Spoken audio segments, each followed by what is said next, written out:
കേരളം നിയമസഭാ തെരഞ്ഞെടുപ്പ് ചൂടിലേക്ക്. ഏപ്രിൽ 2ാം വാരം ഒറ്റഘട്ടമായി തെരഞ്ഞെടുപ്പ് നടക്കും എന്നാണ് സൂചന. അടുത്ത മാസം ആദ്യം കേന്ദ്ര തെരഞ്ഞെടുപ്പ് കമ്മീഷൻ കേരളത്തിലെത്തും. കേരളം ഉൾപ്പെടെ 5 സംസ്ഥാനങ്ങളാണ് നിയമസഭാ തെരഞ്ഞെടുപ്പിന് ഒരുങ്ങുന്നത്. ബൽറാം നെടുങ്ങാടിയുടെ വിശദാംശങ്ങളുമായി ഇപ്പോൾ ഡൽഹിയിൽ നിന്ന്. ബൽറാം, വിവരങ്ങൾ.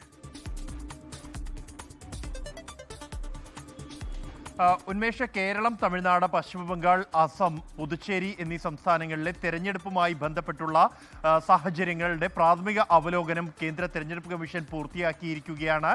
ഈ സംസ്ഥാനങ്ങളിലെ തെരഞ്ഞെടുപ്പ് ഓഫീസർമാരുമായി കേന്ദ്ര ഡെപ്യൂട്ടി തെരഞ്ഞെടുപ്പ് കമ്മീഷണർ ചർച്ച നടത്തിയിരുന്നു.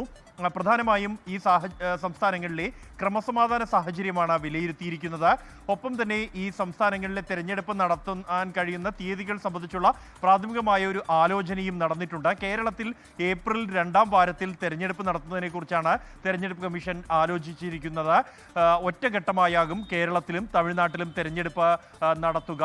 അതേസമയം പശ്ചിമ ബംഗാളിലും അസമിലും 3 ഘട്ടമായി തെരഞ്ഞെടുപ്പ് നടത്തുന്നതിനെ കുറിച്ചാണ് ആലോചിക്കുന്നത്. ആ സംസ്ഥാനങ്ങളിലെ ക്രമസമാധാന നിലയും ഒപ്പം തന്നെ മറ്റ് ഭൗതിക സാഹചര്യങ്ങൾ ഉൾപ്പെടെ പരിഗണിച്ചാണ് അത്തരം ഒരു ആലോചനയിലേക്ക് കടന്നിരിക്കുന്നത്. എന്നാൽ തീയതി സംബന്ധിച്ചുള്ള അന്തിമ തീരുമാനം കേന്ദ്ര തെരഞ്ഞെടുപ്പ് കമ്മീഷൻ സംഘത്തിന്റെ സംസ്ഥാന സന്ദർശനങ്ങൾ പൂർത്തിയാക്കിയ ശേഷം മാത്രമായിരിക്കും ഉണ്ടാകുക. കേരളത്തിലേക്ക് സാഹചര്യങ്ങൾ നേരിട്ട് വിലയിരുത്തുന്നതിനായി മുഖ്യ തെരഞ്ഞെടുപ്പ് കമ്മീഷണർ ജ്ഞാനേഷ് കുമാറിന്റെ നേതൃത്വത്തിലുള്ള സംഘം ഫെബ്രുവരി ആദ്യവാരം എത്തും എന്നാണ് നിലവിൽ ലഭ്യമാകുന്ന വിവരം.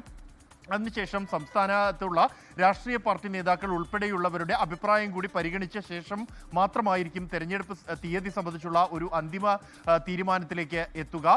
മെയ് 7-നാണ് ഈ സംസ്ഥാനങ്ങളിലെ 5 സംസ്ഥാനങ്ങളുടെയും തെരഞ്ഞെടുപ്പ് നടപടികൾ പൂർത്തിയാക്കേണ്ടത്.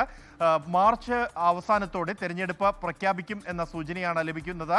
മെയ് ആദ്യത്തോടെ വോട്ടെണ്ണൽ, ഫലപ്രഖ്യാപനം എന്നിവ പൂർത്തിയാക്കാനാണ് നിലവിൽ തെരഞ്ഞെടുപ്പ് കമ്മീഷൻ തീരുമാനിച്ചിരിക്കുന്നത്. ഉന്മേഷ്, ശരി. ബൽറാം നെടുങ്ങാടിയാണ് ഡൽഹിയിൽ നിന്ന് വിവരങ്ങൾ നൽകിയത്. ലോകത്തെവിടെയായാലും ഏത് സമയത്തും 24 വാർത്തകളും ഓഗ്മെന്റഡ് റിയാലിറ്റി പാക്കേജുകളും എക്സ്പ്ലെയിനറുകളും വിശദമായി കാണാൻ ഞങ്ങളുടെ യൂട്യൂബ് ചാനൽ നിങ്ങൾക്ക് സബ്സ്ക്രൈബ് ചെയ്യാം.